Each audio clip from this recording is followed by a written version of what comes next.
Hi, everyone. Welcome back to another amazing episode on the Unleashing Potentials podcast. I'm your host, Bernadette, and joining me today is Andrea. How are you? I'm good, thank you. I'm good. Awesome. I'm in Ontario and it's nice and warm here today for the first time in a while. Oh, that's So, awesome. That's really cool. yeah, yeah. Yeah. So, Andrea, you've been on the podcast before. For those who haven't seen your Mhm. episode or doesn't know much about you, can you tell us Mhm. more of who you are and what is it that you do? Sure. My name is Andrea L. Wehlann, Wehlann. It's tricky to spell.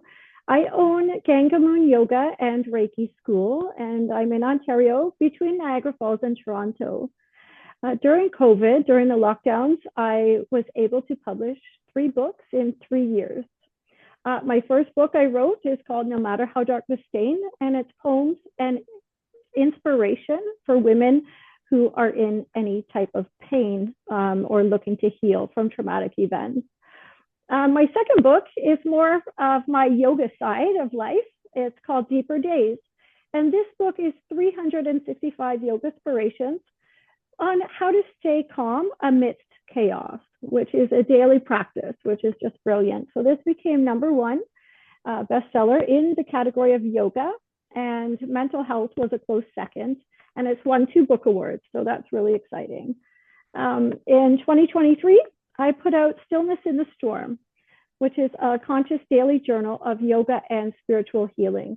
And this one is, if the studios close down again, if we go into another lockdown, I've written out 8 yoga classes as if I'm talking to students. So you can have yoga in your house, do a little practice in your house, but also there's some blank pages and some journal prompts so that you can write and just have a practice where you're still and getting some things on paper, which I found really helped me heal.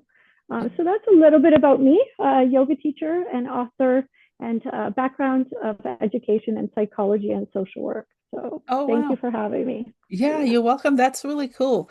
I love all the titles of your books and your books, and Thank also you. how they're helping people heal through the Mhm. lens of your story and passion.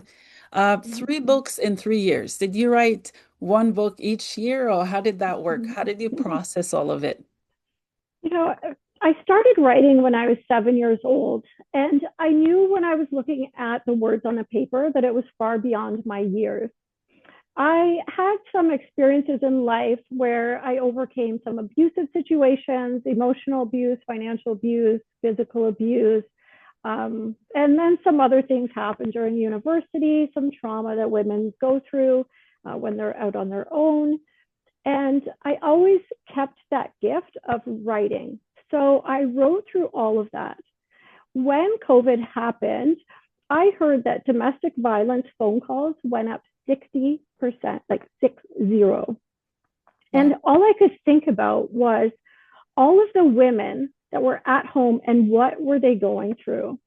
And because I had written through such what is serious topics, I really felt that this was a time for me to put together a collection of my words that really helped me to heal from my experiences. And I put them together in 3 chunks so that the first chunk is about the innocence, just going through life, not expecting, these things to happen. The second part is called That's the Thing About the Heart. It Breaks. And it's poetry written, in the midst of trauma, in the midst of abuse, sexual assault, miscarriages. We need to have words for these things. And the last part is called Rise of the Goddess. And it's really about how I found my practice of yoga, how I healed myself. And it's some poetry to kind of show women that even though there is darkness, there is also light. And so it's a bit of a journey because we are not what happened to us. We are actually what we choose to do with that. And the main message and why I talk on shows like yours and why I'm grateful for shows like yours is because it's really important that women hear that the light parts of our life and also the dark ones are both love. Mm. Yeah, yeah. They are That's so both love. powerful. Yeah. Yeah, because despite what happens, there's still greatness within all of us. And I really want a world where women are shining from their brightest selves.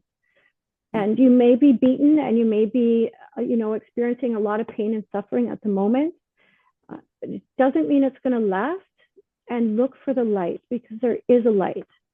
Yeah. And so I put that book out, and I just felt it was time. All of the years of writing just made a lot of sense for me. Being that it's a book of poetry, and just one more important thing about the poetry is that what I learned from my Zen Buddhist teacher that I found later in life is that reading one poem a day keeps your heart soft. And so if you're on my Instagram at Ganga Moon Yoga or at Andrea L. Wehlann, you'll see me read one poem a day, because it really does keep your heart soft.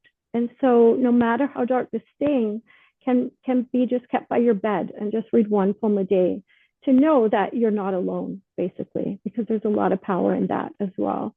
But after the book of poetry, to answer your question back, and thank you for listening, is I have this whole yoga side of my life. This path that I found, this path that I followed, that I tried, tested, and true. And my business was shut down. Ganga Moon Yoga had to close during COVID, obviously. And my students were out there, people were out there, and there was a lot of chaos.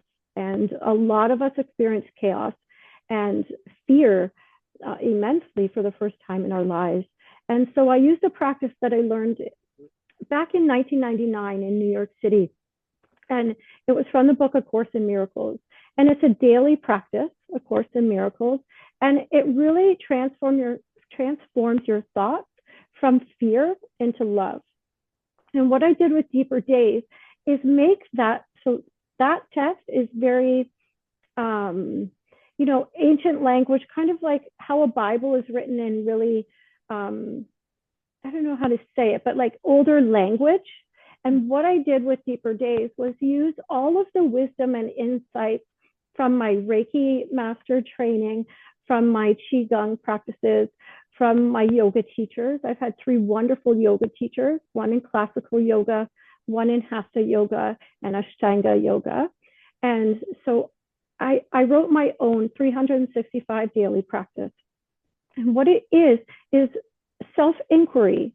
And it's really small, because also our attention span has gotten smaller with the fast-paced culture, instant gratification on the cell phones. So Deeper Days is actually yoga, so simple but so powerful, because you just open it and you read the paragraph, which is the insights, the wisdom that I learned from my teachers and actual practice that I've practiced over the years. So you read that, but what it does is it gives you different thoughts in your mind. It changes your thinking patterns, which is what we need to have change and to have peace. And at the end of each page, like this one says, freedom is clarity. There's a mantra at the bottom. And if you can remember the mantra, I know it's hard to see on the podcast, but if you can remember the mantra throughout the day, freedom is clarity, and just bring your mind back to that. Freedom is clarity. Just bring it back. What you're doing is watering the seeds inside you of focus, of awareness, and of concentration. You are training your mind to be more peaceful, and for you during the day to stay connected from your head to your heart. And that's really important, because if we want to hear the seeds of destiny that are inside us, what our purpose is, what we're meant to do in this world, we have to be still and we have to be quiet so that there's a space for that insight to come so that we can hear it. There's an inner intelligence in all of us, but we have to go beyond the mind. We have to quiet the mind, because the nature of the mind is like this. It just goes around and around. Thoughts, images, ideas, perceptions, it goes around, right? Stopping the mind and quieting the mind is like saying, hey, could my liver just turn off for a couple minutes? Like, it's not going to happen. But when you let a puppy into your house, what do you do with the puppy? You train it. You train the puppy to do this, to not do that. And it's the same with the mind. And so this self-inquiry practice, asking yourself some different questions, getting some new ways of thinking about things, some different perspectives, can really, like, I wouldn't be here. I would not be here without this practice. And my Zen mindfulness Buddhist studies taught me that it's really the art of concentration. Yeah. It really is being able to have your mind focus on one thought. And what happens with that, and what's also in deeper days, is there's a thing in Zen called the 3 moments. And if you're able to focus your mind for one moment, then you can focus your mind for another moment, right? Because you've done it already. So you can do it again, and then you can do it again. And you see what happens here. These are 3 moments, but then you have this space. And in that space is where your greatness is, where your intelligence is, where your nature is. Your nature is calm and peaceful. And that's when you really hear yourself talking. Yeah. And it's life-changing, because when you know your purpose, you act different. Your relationships are different. What's in your fridge is different. It's so important. And so my 3rd book, Stillness in the Storm, is what came after these 2 books. I really thought they weren't related. I really thought I can't be an author because I have poetry, and then I have yoga wisdom, the art of concentration, and it's like none of them I felt matched. And what my publisher said to me was, they match because you're the one that wrote them all. And so it opened my perception, of feeling a little bit stupid that my books don't match. It's not a collection. And it showed me that Stillness in the Storm could only be from my practice of concentration, being able to focus my mind, being calm and still for long periods, and from the poetry, which overturned every stone of the traumatic experiences. And we have to have words for what's happening in our life. We have to have words, because if we don't, the mind just keeps ruminating around and around, and it won't process. Yeah. So it's so amazing. So, overturn your stones, write down how you're feeling about everything that happens to you. It's life-changing. Yeah. Find a practice where you can be calm and still. And it might not be a yoga class or meditation for you, but it might be going in nature. It might be renting a cottage once in a while. It might be singing. It might be art. It might, there's something for all of us. There's so many things in this world, and you have to be able to mark in your mind what makes you peaceful. And then be able to benefit and keep going back to that, despite the fast-paced culture that works against that vibe, really. Yeah, I agree. Yeah, thank you for sharing. Thank you. What are some myths about yoga that you'd like to dispel and teach people about? So I am not flexible. Is my number one. I say to people, do you want to come to yoga class? And everyone's like, I can't touch my toes. And the word yoga itself in Sanskrit is to yog, which means to unite. And what are we uniting? Not countries, but maybe, right? But we're uniting the energies in our body. We are energetic beings. And there's 4 main energies: emotional, spiritual, mental, physical energies. So when we're in yoga, we're yoging. We're bringing 2 of those energies together. Why? Well, because then you're your better self. If you have 4 energies and they're scattered, you're different. If you have a practice where you bring them in alignment, it's miraculous, and there's magic there. Peace happens. You feel different. You act different. You hear different. And it's a game changer, really, and an addiction. It's like my Zen Buddhist teacher taught me, you get to be a bliss addict sometimes, because it's so addictive to feel that calm and peace, if you've never felt it before, that you could stay too much on the side of pleasure. Yeah. Where if we're just focused on the pleasure in life, we're missing half our life, because half is pain as well. So yoga means to unite, to bring together you. Yoga is a path of the self, through the self, to the self. What you learn in a yoga class is more about yourself. And the more you know about yourself, the more you align your energy, the better human you can be. The closer you get to reaching your greatest potential. You close the gap inside you between where you are and where you want to be. Mm-hmm. Yeah. It's amazing. It's so amazing. Yeah, yeah. What are your thoughts on this myth that people think yoga is tied to a specific religion? Oh, thank you for asking that. Thank you. I recently did a podcast and it was all about that. And I was taken back because I think for me, I've forgotten about that crux that it was built on. So yeah, I had a personal story, but I'll leave it out. But yeah, I really, somebody said that to me in the meeting, and they said that every yoga pose is actually putting your body into the shape of a different god, and that's who you're worshiping.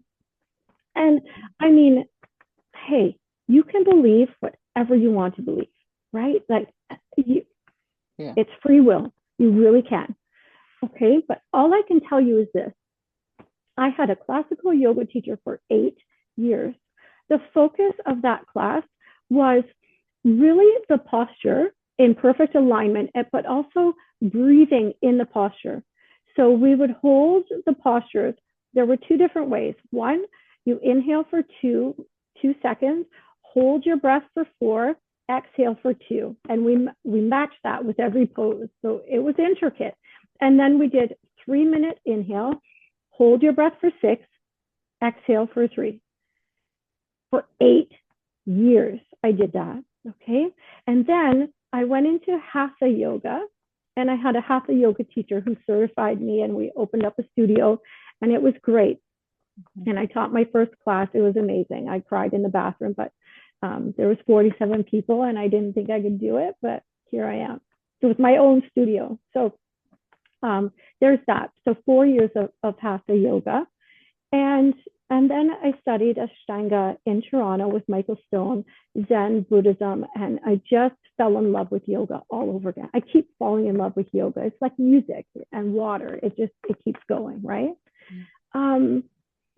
But just recently, I had someone say to me that they can't sell my book where they have monthly meetings. They can't sell it because it says yoga. And I was like, oh. And then he sent me a YouTube video. I just said, like, okay, because there's a lot of stores that do. So, I mean, okay, like, that's fine. It's all a dream come true for me. So, and then he sent me a YouTube video. And on the YouTube video is a man that's talking about how yoga is just religion. And you're worshiping all of these things. And I was like, oh, okay. So this is what that person who didn't want to sell my book, like, believes about yoga. Okay, so I can't change that. So that's fine. And then I did this podcast recently, and it kept coming up in the interview and coming up. And it took me back because I think I've forgotten that people still have this belief. I don't know what to tell you about it. All I know is this. I had a teacher for 8 years, a teacher for 4 years, and another teacher for 4 years. This is before I started teaching yoga, and I never heard of this. I knew it was there. I knew it was there because in my own mind for a long time, you think that in Tibet or a Buddha, when you look at it, is a religion. I get that when I was a kid growing up.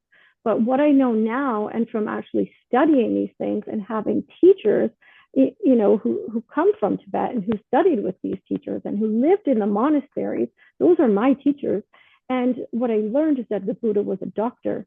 And every time you're looking at the Buddha, you're actually looking at yourself.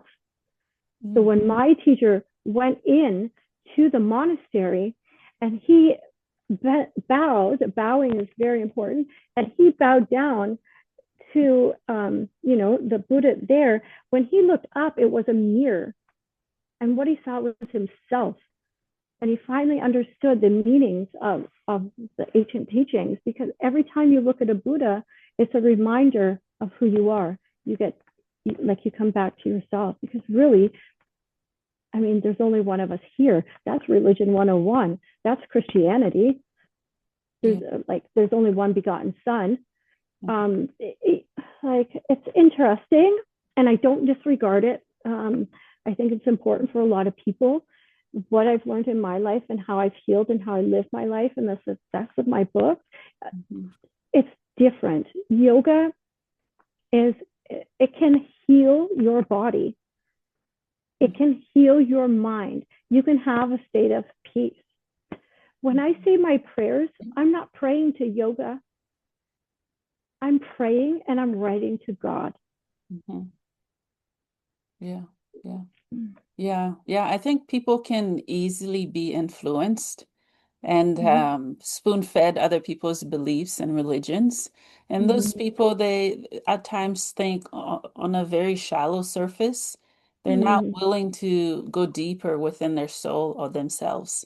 So with those people, honestly, is send them love, send them light, wish them well, and just continue to do what you do, because this is your calling, and you're resonating and a frequency that people may not understand, and that's okay. Yeah, there's a part of me that is so much love that I wish I could heal that. But it's too ancient, and it's not my job. I can only speak what's true for me and as honestly as I can.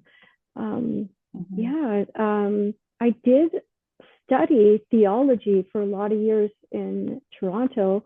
I was a member of the Canadian Theosophical Society, and I studied all different religions because A Course in Miracles book was a lot of metaphysics. I grew up Catholic, so I knew about Catholic a lot, and then I studied metaphysics, and that really was a big shift for me.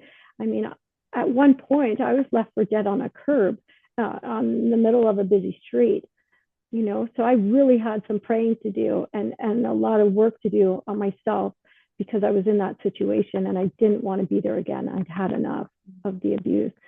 And so I studied all of these things. And really, when I opened my yoga studio, I did hear, nobody's coming.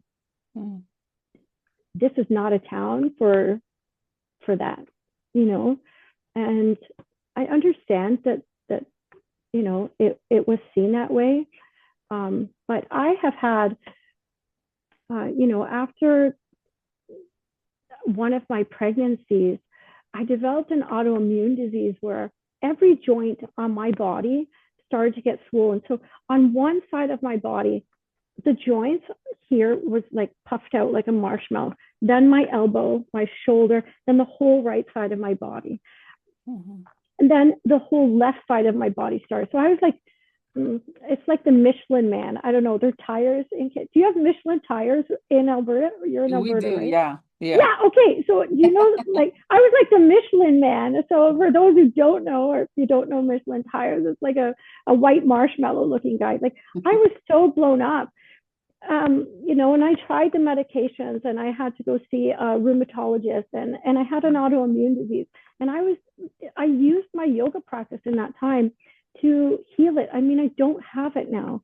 So, like it helped me with rheumatoid arthritis. It helped me with vertigo. I was also diagnosed with Meniere's, which is the hearing goes, and Meniere's is like vertigo is dizzy spells, and Meniere's is like being dizzy for 20 hours. And every time I would lift my head up, vomit would come out. And so you can't move. And it's so, I didn't want it. And they said I would have to be on pills for the rest of my life. And so again, I dove deeper into, the Ayurvedic medicine, and which is, from India as well as yoga, because this is what I've been pulled to. This is the direction. But I'm not on those pills. And it's been a few months since I've had a spell, and only 2 in the past year. So I'm not on the medication. Like I do think that there is, a natural intelligence of the body. And I believe and I teach that yoga is really creating space in the body. Like you're stretching, right? You are moving things around that are tight and stuck energy. And we carry all the energy around. It has to move like water. We're 73% water. And the poses to me are creating space in the body. But space for what? Mm. Groceries? No. Space for health, healing, kindness, and compassion, because that is what we are. That is our true nature. Yeah. And, can a cancer live in a cell that's perfectly compassionate? I'm not sure. Mm. I'm not a doctor.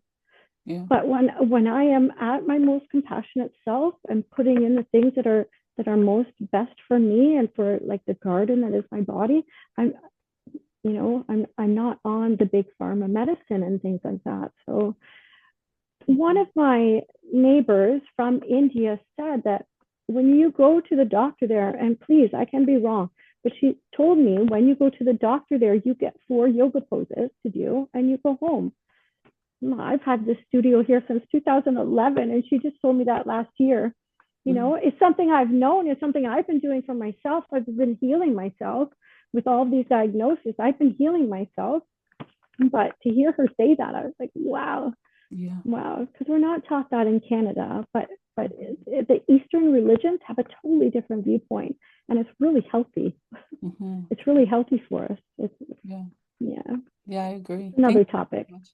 Yeah, no, thank you so much for sharing. Yeah, thank you. A few questions for you as we wrap up. What is the meaning of life for you? Love. Mm, I love that. Awesome. Love. Mm-hmm. Love. Yeah. Awesome. In every breath, in every action, in every text message, in every vibration, in everything around me in my house, Mm-hmm. in my relationships, in my emails, in my jobs. The answer to every question I know is love. Yeah. And every question that I ask at this point in my life is fear. And the opposite of fear is love. And that's my choice in every moment and every day. And if I forget, I get another moment where I practice it again. And it's so strong now that I know for certain it's love. Yeah. Yeah, I love that.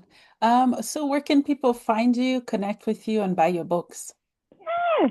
So my books, they're at any bookstore, really, any online bookstore. So if you have Barnes and Noble, if you have Indigo in Canada, I love independent bookstores have them. There's over 32,000 stores that have my books. Amazingly, Amazon is the number one place to buy books.